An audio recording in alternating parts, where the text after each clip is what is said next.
para pemirsa dan teman-teman sebangsa dan setanah air, kembali bertemu dengan saya, Soegeng Sarjadi, dalam acara Forum Soegeng Sarjadi, yang merupakan kerjasama Soegeng Sarjadi Syndicate dengan Televisi Republik Indonesia. Untuk episode ini merupakan serial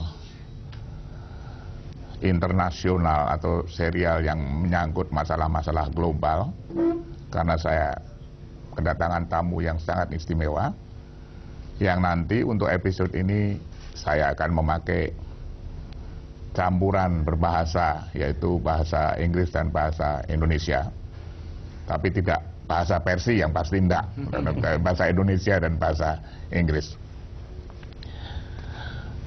Tema yang saya angkat untuk episode ini saya beri judul Faktor Iran dan Geopolitik Islam. Saya akan menyapa dulu tamu-tamu saya untuk memulai dialog ini. Excellencies, the Foreign Minister of Iran, thank you for coming to this forum, my table. This forum has been running for 13 years, so when I was a little bit younger than now. And my second, I will be accompanied by this academician here. Number one is Mr. ZUHAIRI, MISRAWI. He's a very young man. He is the chief of moderate Muslim society. I always question him why you should use moderate. Just a Muslim community should be like that. And secondly, Mr. BAMBANG HARYMURTI. Welcome, Mas BAMBANG. He is a senior journalist from Tempo magazine, very influential magazine in Indonesia. And thirdly, Mr. HIKMAHANTO JUWANA. Thank you, boss. He is the professor of international law in University of Indonesia. I want to give you the talking point a little bit to start the dialogue. Iran has become a factor now in world geopolitics as far as the balance of power is concerned, and also geopolitics, the new landscape of how Islamic world is seeing. There is some hope, especially when you talk about the face of Islam, quote unquote, has been dominated by the face of terrorism. This has to change, and Iran now has become a factor. Number one, when you stood tall, and you are standing tall still now, when you are embargoed by a country, United States, we know how you quote unquote suffer, but you withstand. You don't waive anything there. This gives an inspiration of how we should, as a nation, you dignify your dignity, your pride, because the reason there why a country, later on I will ask also this professor, when a country embargo a country, does not that violate the human rights, something like that. So I like your comment, how then Iran, your experience, how you stand tall and keep patient while there are so many surrounding you that you come to an edge that I was thinking, and it is a proof when United States, when Ayatollah Khomeini, 1979, took over the regime, United States say that this regime of Ayatollah will stay only 10 years. It's now 35 and almost 40 years. Your comment? Well, Bismillah ar-Rahman ar-Rahim. Let me begin by the beginning of Islam, which is Assalamu alaikum, meaning peace be upon all of you. Islam is the religion of peace, religion of understanding and compassion. We have a verse in the Holy Quran that says about the Holy Prophet of Islam that we did not send you but as a blessing to the entire universe, not even humanity, greater than humanity. This is how we look at ourselves, our Islamic tradition, and that is why I believe Islam and moderation are the same thing. We do not need to say moderate. Islam is moderate, and there is also a verse in the Holy Quran. It says, and we sent you as the middle ground nation so that you'll be examples for the rest of humanity. وَكَذَلِكَ جَعَلْنَاكُمْ أُمَّةً وَسَطًا لِتَكُونُوا شُهَدَاءَ عَلَى النَّاسِ. So this is how we see ourselves as Muslims. But in order to address the question that you asked, it is important for us to recognize the realities in the international community. The realities are that the world is going through a transformation. We are in a transitional phase in international society. Now it's called the global community because one of the important characteristics of this transitional phase is the fact that the community of nations is no longer just a community of nation states, but it's a community in which individuals, groups, networks play an important role. And in this community, no longer you have a rigid system governed by the bipolar world. And probably the important concept that Imam Khomeini understood, probably even before the breakup of the bipolar world, was to understand that there are other forces that can affect global politics rather than just military power and economic power. Now everybody has come to understand that in a post-Cold War international era, you have the possibility of various actors, including individuals. And this is the beauty of the changed international environment. The powers to be do not want us to understand that it is possible now for smaller countries, for countries that were not considered powerful in terms of military and economic might, to be able to have an impact on the global scene.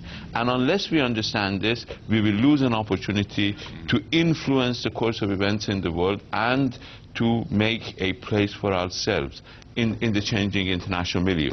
And for that, I believe, it is important for all of us to recognize. Now, international relations theory now talks about various forms of power, and one of the important forms of power in the current international environment is ideational power. Power of ideas.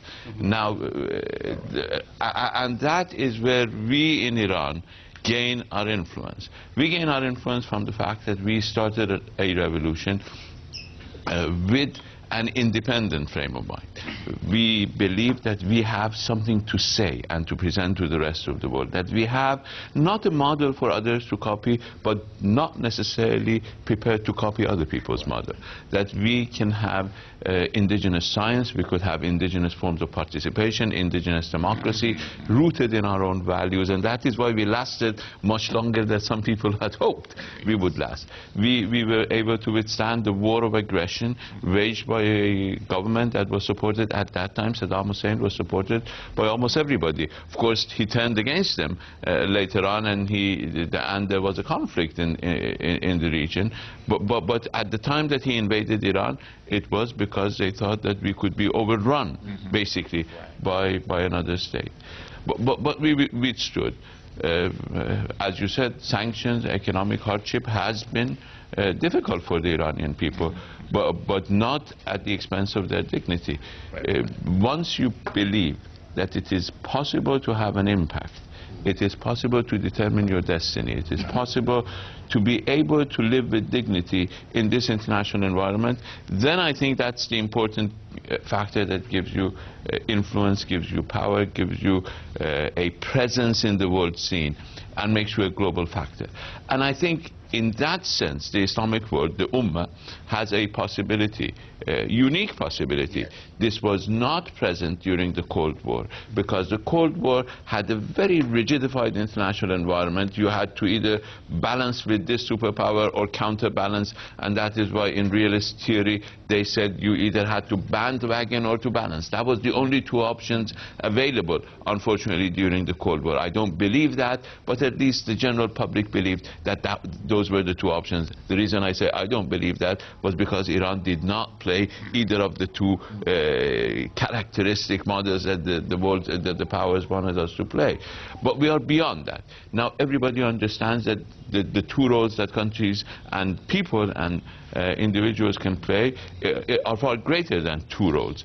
They can play a role in the international community, and I believe here the Islamic Ummah can play that role. That is why immediately after the Cold War there was an attempt, and we have to recognize this attempt. There was an attempt to replace communism with Islam as the new global menace. I was in the United States then, and I heard people talking about the green menace. The red menace was withering away, and they needed a new menace because they define, unfortunately, these global powers define their role in terms of enemies, in terms of exclusion, so that they can make it easier for themselves to govern. Every crime is attributed to the enemy. Every unfortunate situation is attributed to the enemy. But the fact that they chose Islam as the green menace indicated that Islam had in it what was necessary to become a global power. You do not portray somebody as a power, as a counterbalance, unless they have it in it. Unfortunately, everybody has seen it other than we in the Islamic Ummah ourselves. If we recognize this strength, if we recognize the power that we have in order to have this ideational power, of course we have numbers, over 1 billion Muslims. Indonesia, I'm very proud to be in the most populous Muslim country in the world. We are a very strong community, and the way to have influence is to believe in the fact that we have this strength, and to be able to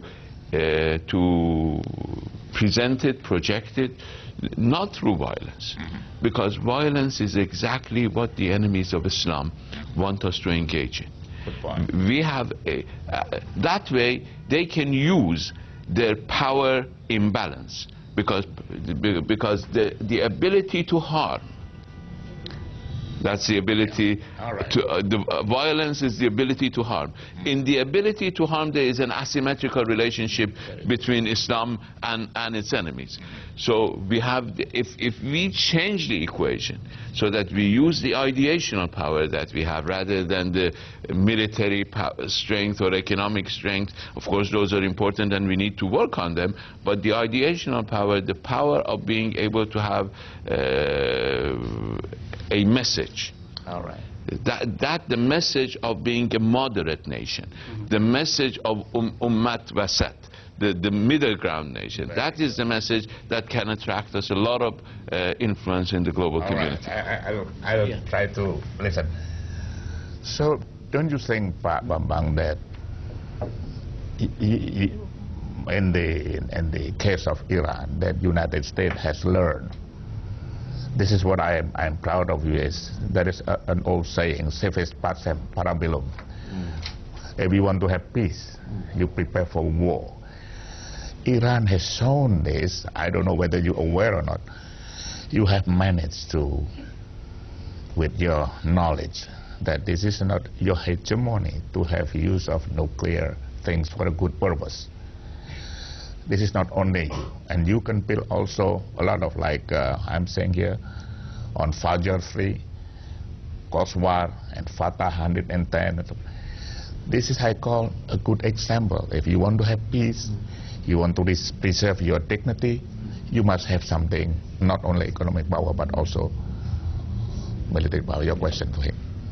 Well, what I find it very impressive with His Excellency the Minister is his ability to understand globally all sides, because negotiation that has been going on since 2006 and got stuck. Only 3 months after His Excellency became minister, they reached a Geneva agreement. So, and I think also probably he benefit from the fact that so many years they tried to harm Iran, but Iran can stood its ground. So then they have to come up with a better proposition to negotiate.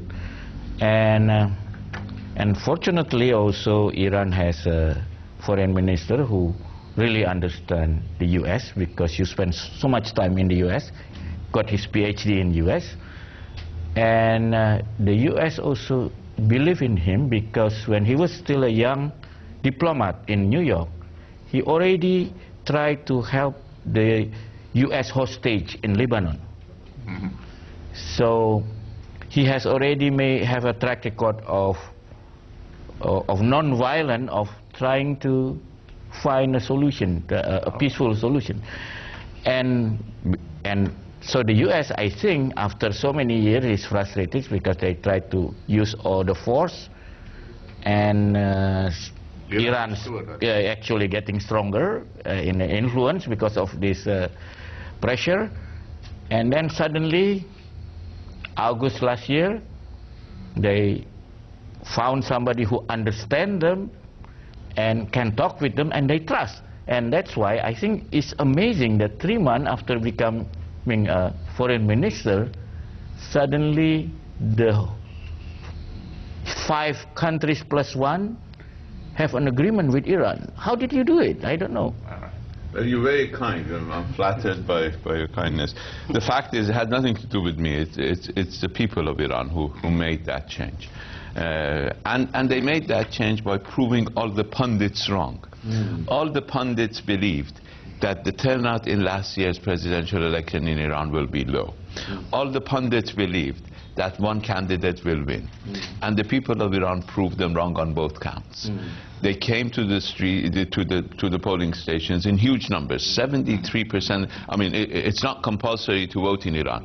In some countries, in Australia, for instance, your neighbor, it's compulsory. No, it's compulsory to vote, so a lot of people go to vote. But in the United States, it's not compulsory, so only 20-some% of the population vote. Or sometimes when the turnout is high, it gets close to 55%.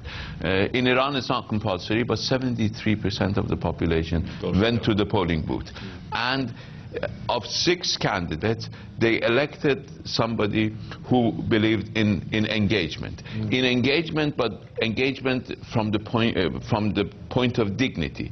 Engagement from the point of standing your ground, not simply allowing people to intimidate you, to impose on you. In fact, we've been telling the Americans that the Iranian people are allergic to intimidation and pressure. They react negatively to that.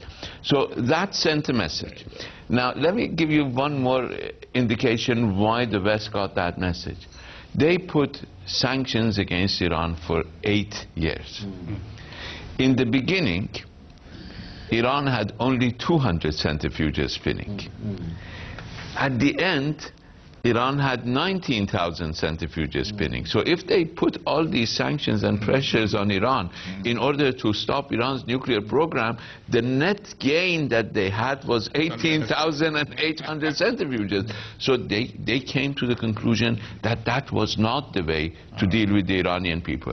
And we presented an opportunity for them. Not we in the government, but we, the people of Iran, gave them an opportunity to try another way. And I hope they take that opportunity. Now, we made the first step. The first step was extremely important because we had 10 years of not being able to reach an agreement, because they were trying to impose on Iran an agreement based on illusions that they have. Now, for the first time, it is possible to move out of that illusion and try to work on reality. We have a first phase.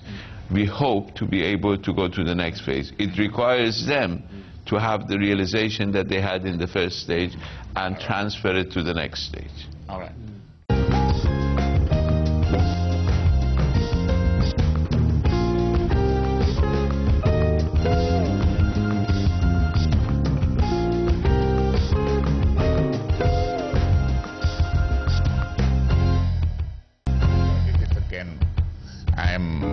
coming to the other angle of discussion. When Ayatollah Khomeini took over, maybe the U.S. said, no, they will last 10 years. It is now 35. It's coming to 40 years. But what they do not say anything about Iran now is that Iran is, even compared to Indonesia, is more democratic, especially on the election of the president.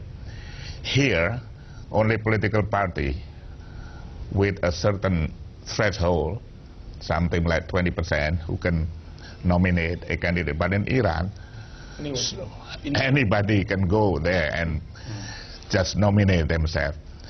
This kind of thing is not recognized by American. How democratic is not important that they know. So, who really American take side? With a democratic country or with a Colombian or something like that, you know, your comment? Well, let me first start with the issue of values, international community values. Many people will think that the right values are those who comes from Europe or those who have European traditions. So if a country would want to make values so that the international community will have a much more shared values, it's going to be very difficult, because a lot of people will say, no, the right values are coming from those who have mind, countries who have mind. And I think what Iran is doing at the moment is also been done by our former president, Sukarno. In the 50s, he wants to say that, look, as an independent state, after so many years of being colonized, we want to have values introduced to our international community. The values does not have to be coming from Western countries, European countries. So, the same thing when Ayatollah Khomeini was taking the power, probably a lot of people will say, especially from Western countries, he will fail, because the values that is being observed is not the values of quote-unquote Western countries. But we have to remember, any leaders, they have their constituent, their people. So their people values should also be brought up in the international community. I always say to our government that they have to remember the constituent of their of them is their people. It's not other governments or other political leaders from other countries. So what we've been hearing from His Excellency Foreign Minister, Iran is trying to voice what the values of their communities, Their own. yeah, their own, and also the values that maybe many of us, the countries of Islam, can also share. Good point. But we have to remember, some countries may not like, you know, the uprising of Islamic countries. That's why there's going to be this They call it the green menace. Green menace. That kind of thing, which I think we need to make them understand first that, you know, as we discussed in the beginning, earlier, that Islam is very peaceful. It is wrong to say that Islam is you know, even in Indonesia, you know, when they refer to jihad, then it's going to be war, there's going to be terrorism. That's wrong. But of course, there should be effort, and I think this effort has to be done by many Islamic countries, including Iran, including Indonesia. All right. And I think His Excellency Foreign Minister would appreciate when he met, or he have already met with our Foreign Minister. I like when our Foreign Minister was very tough against the Australian government when we found out that there's a spying issue. I mean, he is not he talks openly that he dislikes, you know, what the Western countries are doing to a country like Indonesia. He should have done that long time before. Okay, your comment. Well, I think Islam is powerful because we believe we have a lot of self-respect as Muslims. Self-esteem in today's world gives you power. Doesn't have to be military. Of course, military power, economic power. We have to work for our economic development. We have to cooperate together in order to advance our technology. Iran and Indonesia are both members of a group called D8, Developing 8. D8, the goal of D8 is to bring important Islamic countries together so that we can coordinate policy, we can try to have synergy among ourselves in order to be able to reach that level of development that make us more influential. But I think we should not forget the fact that what gives Islam its strength, it's not the power of a sword, but the power of its word. That is, the message makes us strong. And the emergence of Islam as a power is a peaceful emergence, not a violent emergence. In fact, some who are not, in my view, very interested in seeing Islamic influence, try to portray Islamic reawakening, Islamic emergence as a violent form of emergence. Has never been the case in the history of Islam that Islam's spread was the spread of the word of Islam and not the sword of Islam. Sword was only for defense, not for spreading the word. The message in itself has the capability. As you said, it is important for the developing world, the Islamic world, to understand that we have values that we do not need to copy other people's values. Of course, we don't have anything against values that are acceptable to the entire humanity. Some of these are conventional. Some of these we reach based on consensus and agreement. But the fact is, we have something to offer. We have strong traditions, strong values that can be incorporated in what can really be called global ethics. We cannot have the ethics of a particular community sort of arrogating to themselves to become the ethics of the global community. Global ethics need to be global in character. And here we have a contribution to make, and I believe that contribution will make the Islamic world much stronger. Good point. ZUHAIRI, that is, I share his opinion. 70 million Iranian population there. We have 240. So altogether there will be about 300 million strength of a Muslim country. How do you see now what I'm seeing now? I'm so critical, even to my own government, I'm so critical. How come understanding this strength? Now his GDP is about the same as us, $1 trillion US, and we do too. And this is a good sign of what he calls strength economically, not only the military power, and also ideas. Democracy has been in Iran, and it's growing, and also in Indonesia, and it's growing. What more can other people criticize us about democracy? Nothing. So what do you see now? Why that Indonesia and Iran taking so long to work together hand in hand and make this dream about a better Islam and a better world together? Yeah, thank you. I think we should start to strengthen our friendship between Indonesia and Iran from now, because for many reasons. First, Iran is the greatest Muslim country in the world who has concern to the science. For instance, to the medicine, to the nuclear you have. Why in nuclear we should learn from Japan, for instance? We are as a Muslim country, we can learn from Iran concerning the nuclear. And then you have many oil, and then also architecture. in culture. And then, of course, you have experience in religious studies.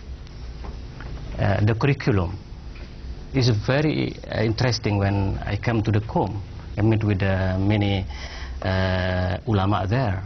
How the curriculum, from the logic, from the ethic, and then from scientific, academic in the COM. So, of course, I'm graduate from Al-Azhar and our Qiblat of there.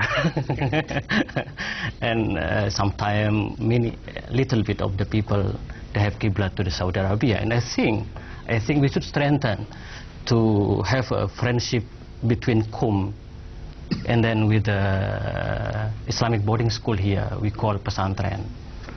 So we should start from now. Secondly, the most important thing also is because Indonesia and Iran is the largest Muslim democratic country in the world.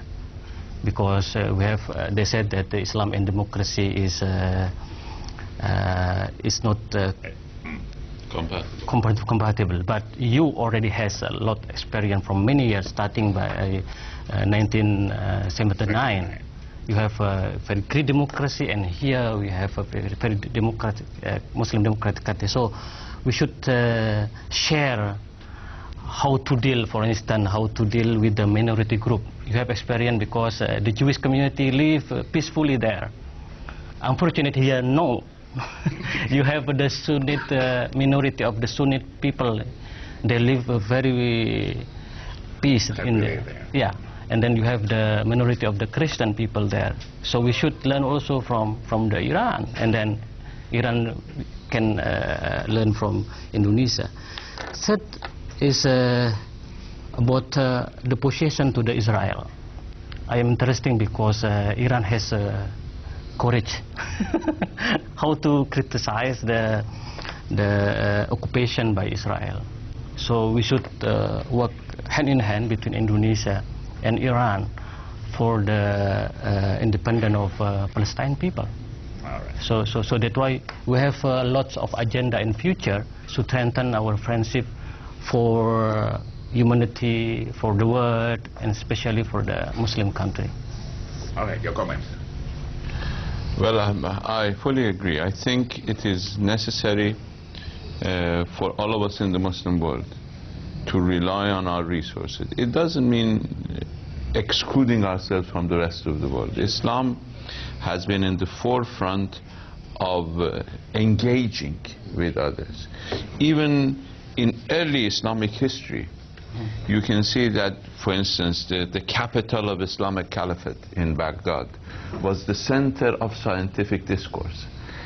Scientists from all over the place, even atheists, came to Baghdad to engage in serious discourse and debate. So we have a tradition of being able to attract scientists, to be able to engage in scientific exchange, because science is truly heritage of humanity.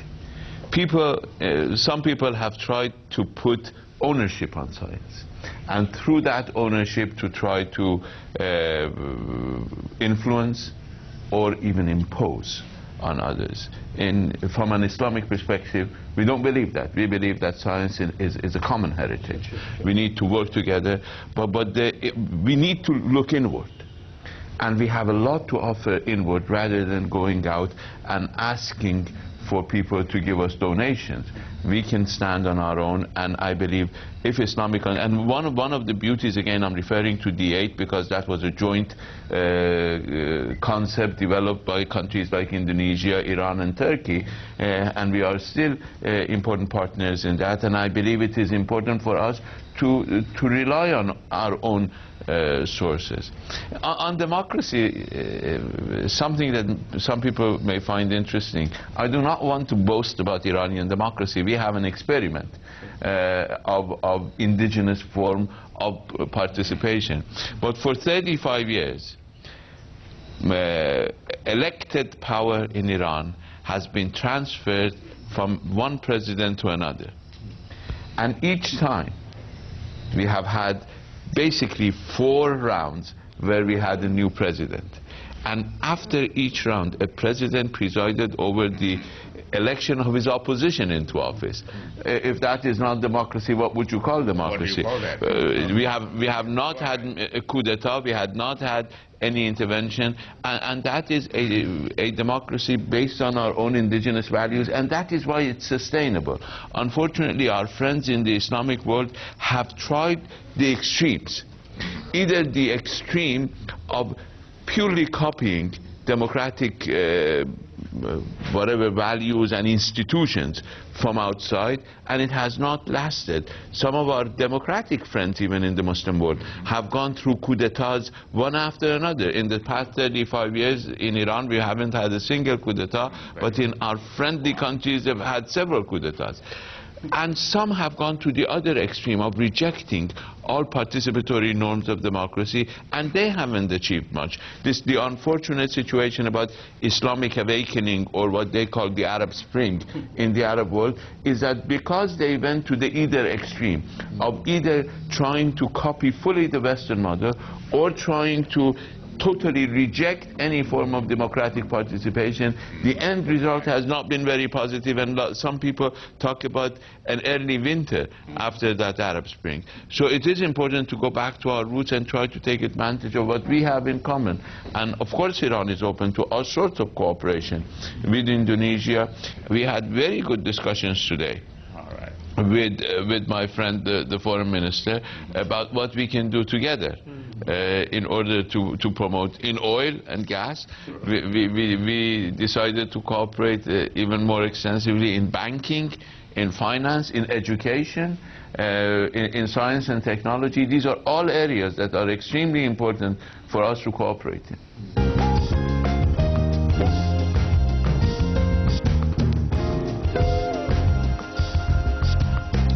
Let's be a little bit open on this. I will go to him first. Yeah. Sure. This could be controversial. Could be what I'm about to say. Yes, by the discussion we know that Iran and Indonesia should be now, there will be no handicap, nothing to go alongside. Each has 1 trillion GDP. That makes 2 trillion for both countries. That's a lot of money. But yet, I'm seeing my government, your government, our government, has been a little bit hesitant. Our political dogma is being neutral and active, zero enemy. And now it seems, quote unquote, concerning Iran, we're still listening to the whisper of somebody out there, I don't know when he's offering about refinery. It's been 6 years ago, it doesn't happen. I'm sorry I have to say this. Sometimes my government talks, but then they hesitate to implement this. Why do we do that? Well, I think it has something to do with the mindset. The mindset of the leaders, the mindset of the political elites. We always think that we need to have support from countries, as I mentioned, who have Western tradition, European tradition. Of course, we will say that, yes, we're going to work together with the African states, with other Asian states, but it will be lacking when it comes to implementation, because sometimes many of us here in Indonesia, those who make the decision, they always think that do we have a good confidence on countries like ourselves? That's why we need to change this mindset of our government, of those who are making decisions. If we are very serious that we need to cooperate, that we need to explore and exploit whatever the advantages between countries among the third world countries, then it can happen. But if the mindset is blocking you in order for you to pursue more, then it's going to be very difficult. But it's not only from the decision maker, because I think the enemy is within us, inside ourselves. I'll give you an example. When the Iranian government want to buy some helicopter made in Bandung, we are all so happy. But then some countries protested because they say that we used some of their technology in the helicopter. So that created it. But the latest one... You mean this country is United States? Why don't the United States and some... But the latest one, even when other country doesn't have a legitimate reason to protest, is just recent example. Because we have a supply from Mapna, from Iranian company, which is the same quality as Siemens, then we save, with this contract, we save 21 million euros just from one project. All right. Because Siemens asked for 67 million euros, we asked Mapna the same things, only end up paying 46 million euros in Medan. And what happened? The attorney office arrested the guy, put in jail, and closed the project, accusing of corruption. But actually this project we saved 21 million euros. And if actually our state electricity continue with 2 other projects, we will save 63 million euros. But instead they put the representative of this company here in jail for a very wrong reason. They're offering, we're buying 400,000 barrels per day, and they're offering maybe cheaper one. Yes, and also I think petrochemical, there is a huge potential, and I think a lot of people, a lot of competitors are very worried, because if we can join together in petrochemical, because Indonesia has a lot of experience in gas. That's why 25,000 Indonesians export now in Qatar, for instance, because we are the oldest in gas. But they have the expertise in kilang, in refineries, because even with the sanction, you can still build refineries. So together, actually, we have a huge potential. But of course, other will be lost. You know, other who used to sell us at a high price will lose their profits, and they are not happy, and they use everything they can. Even to go as low as putting innocent people in jail. And I hope you talk also to our minister about this poor guy, you know, who's in jail for innocent people. All right. So, you want to comment that? Well, a couple of comments. I have worked with my Indonesian friends for almost 30-some years in various UN frameworks, including the current foreign minister, the former foreign minister. They were both colleagues of mine. And to be honest, Indonesia is one of the most independent-minded countries when it comes to global politics. Well, you shouldn't expect people to exactly imitate one another's policies. We don't exactly imitate Indonesia's policies, and we don't expect them to be exactly like Iran. But Indonesia and Iran have pursued policies supporting Palestine, for instance. We have had similar policies on supporting Palestine. Now we openly state our views on Israel, the fact that Israel is the cause of the problem in the region. And I believe Indonesia states it, albeit in different terminology, but basically the same. We've been together pursuing a nuclear weapons-free world. Iran and Indonesia worked together as far back as 1995 when we had the NPT review conference in order to push, there were only 18 out of 100 and some members of the non-aligned movement. Everybody joined the other side, except for Iran and Indonesia and a very few other countries who stood their ground. So I'm very proud of being working with the government of Indonesia. And I believe there are things that we can do more, including cooperation among ourselves. Now, there is an impression that Western technology is superior. There is no reason for that.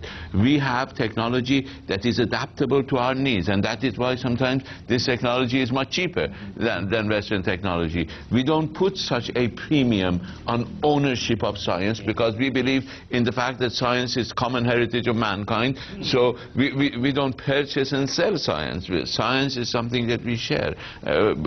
Much of Western world advancement in science technology is owed to Muslim scientists, because that is how we viewed science. We did not view science as a monopoly. We viewed science as something we shared. That is why our cooperation is more economical. But Iran and Indonesia have another common aspect of their social life, and that is we rely on our domestic population as a source of our legitimacy. There are unfortunately governments within the Muslim world who rely on external sources of legitimacy.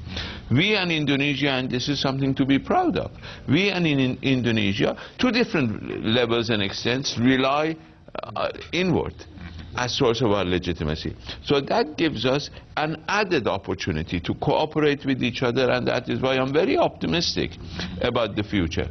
I believe, to be again honest, there has been a lot of arm twisting by the United States. Not in Indonesia, but even in Russia.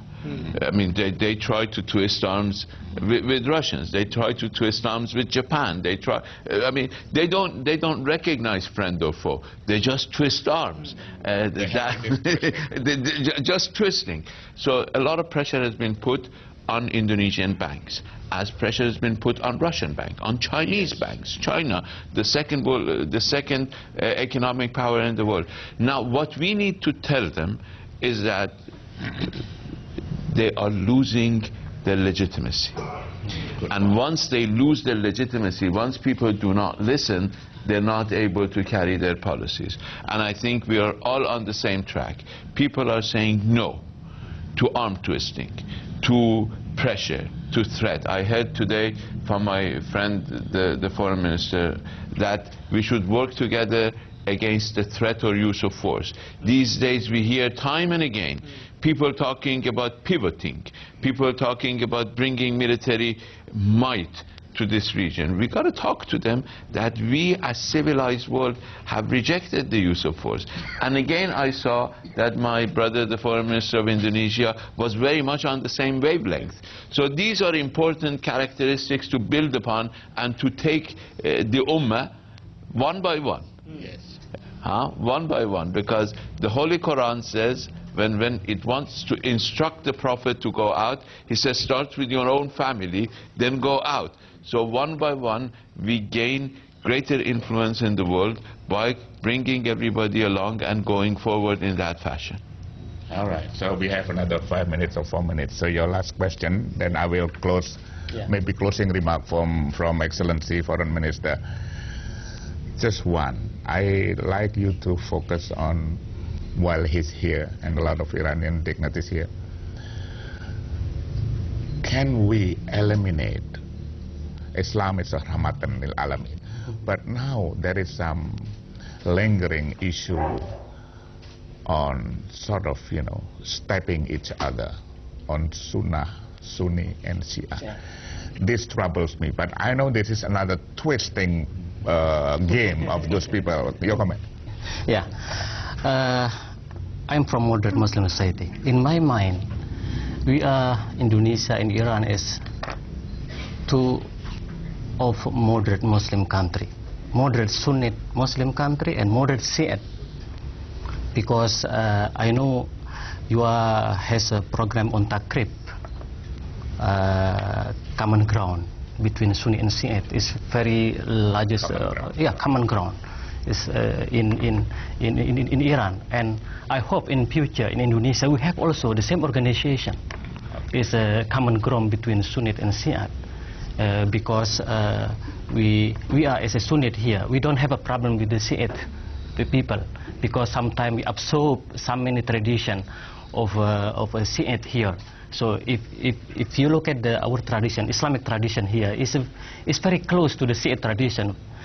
So that's why I think we should start from culture and education. So from exchange the ulama, to Iran, and then Iran came here for many months ago. One of the ulama from Iran come to Indonesia and recite the Quran in front of the Muslim people. It's very interesting, and he said, your recitation of the Quran is more better than Indonesian recitation of the Quran. So that's why I think we should start from the culture and education for better friendship between Iran and Indonesia in the future. All right. So we don't have sectarianism in Islam.